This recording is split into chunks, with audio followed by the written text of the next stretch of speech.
What's good, y'all? It's your boy Ghetto back with another video, and in this video we're going to talk about storage management and what you should be using for your MPC devices. I decided to make this video because I've been getting comments like this one a lot here recently, and I think people need to understand some of the things that you can do with your MPC to increase or manage your storage. If you think this is the kind of information that might be helpful to you, follow me.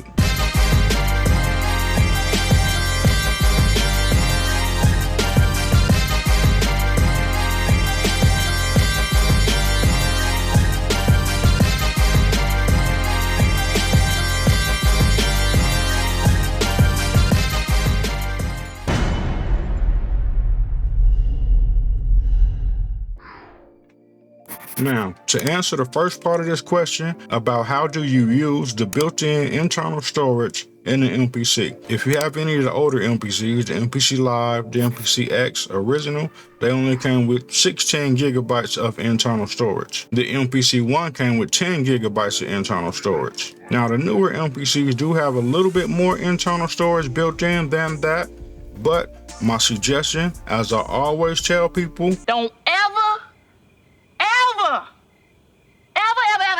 use the MPC internal storage, period. Now, the reason I say that is because when you do use the built-in internal storage of the MPC, that storage also houses the operation system for the MPC. And if that internal storage gets full, the MPC will start acting a donkey. It'll start glitching out.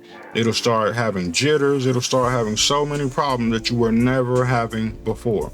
So I implore you, stay away from the built-in internal storage of any current standalone MPC. Now, there are a lot of options that you can use with the MPC that works, and they do work well. The first thing I'm going to suggest to you is an SD card.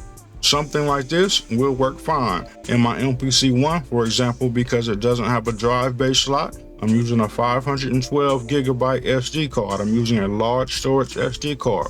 Now, you do have to be careful because you want to get an SD card that's rated for 4K video or faster, because slower SD cards won't work really well with the MPC, and the slower SD cards do tend to be a lot cheaper. I believe this SD card is SDXC UHC3 V60, something like that. So, and anything with a V60 or a V90 is going to be real good. Those are the fastest SD cards that you can get right now. Now, in addition to SD cards, another option that you can use is thumb drives or flash drives.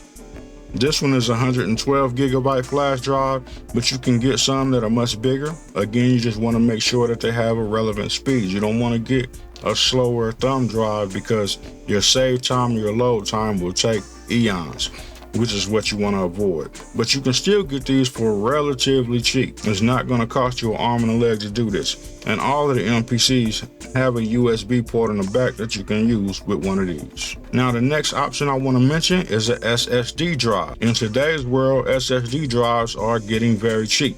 You can get a high capacity SSD drive for about somewhere around $100. This right here is a 2 terabyte SSD drive, and it's housed in a USB housing that I can plug to the back of the MPC. All you do is take your SSD drive, install it inside the case, and plug it into the back of the MPC, and that's all you need to do. You're good to go. Now, you do want to make sure that you have all of your flash drives and thumb drives formatted to exFAT. In my opinion, that's the best way to format all of these drives, and it will guarantee that your drive will work with both Windows and Mac. Also, I have to mention this when it comes to this drive. Hard drives, regular hard drives, are very cheap as well. They're actually a lot cheaper than SSD drives, but hard drives do have moving parts and they do generate heat. I've made that mistake before. I used to have a hard drive inside my MPC Live too, and it does cause the screen and the underside of the MPC to get a lot hotter than what it normally is. So that's one precaution you want to look out for. I would advise you to stay away from hard drives due to the generated heat. SSD drives generate a lot less heat. Now, as for the options that I personally use for my MPCs, I'm going to reach over here and grab my Live 2. Now, on all of the MPCs, with the exception of the MPC One, there is a drive bay on the back of the device. Now, let's open this thing up. And you'll see that it has a 2 terabyte SSD drive. And it's housed in a USB housing that I can plug to the back of the MPC. All you do is take your SSD drive, install it inside the case, and plug it into the back of the MPC. And that's all you need to do. You're good to go. Now, you do want to make sure that you have all of your flash drives and thumb drives formatted to exFAT. In my opinion, that's the best way to format all of these drives, and it will guarantee that your drive will work with both Windows and Mac. Also, I have to mention this when it comes to this drive. Hard drives, regular hard drives, are very cheap. You can get a high capacity SSD drive. And that's And as you can see, I have an SSD installed inside the back of my MPC Live 2. Now, this SSD that I have installed inside the MPC Live 2 is a 2 terabyte SSD drive. I have 2 terabyte drives installed inside of all of my MPCs except for the MPC X, which has a 4 terabyte drive. The MPC is only rated for a 2 terabyte hard drive by the manufacturer, but a 4 terabyte hard drive does work. And I haven't had any issues with it, so I'm gonna say it's probably safe to use. I know that type of storage is overkill for a lot of people, but I save all of my samples and all of my sample libraries inside that MPC SSD drive. Then every now and then I copy my drives to the other MPCs so that they'll all have the same material on each one as a backup. The only one that I can't do that with is the MPC-1 because the MPC-1 doesn't have an option to install internal storage, and I'm using a 512 gigabyte SD card. Now, one more thing that I forgot to mention is I do also use an SD card with the MPC Live that I use for basically hot swapping or transferring projects quickly between devices if I need to. So that's also good to have too, even with the SSD installed inside of the MPC, because sometimes it's just a lot more convenient to put a project on an SD card and switch it to a new device. Okay, so I believe that's everything I have for this video. Hopefully it helped a lot of y'all and you got a better understanding of different storage options that you can use for the MPC. I also want to mention that if there's any of you who see this video who also happen to be content creators on YouTube, please let me know.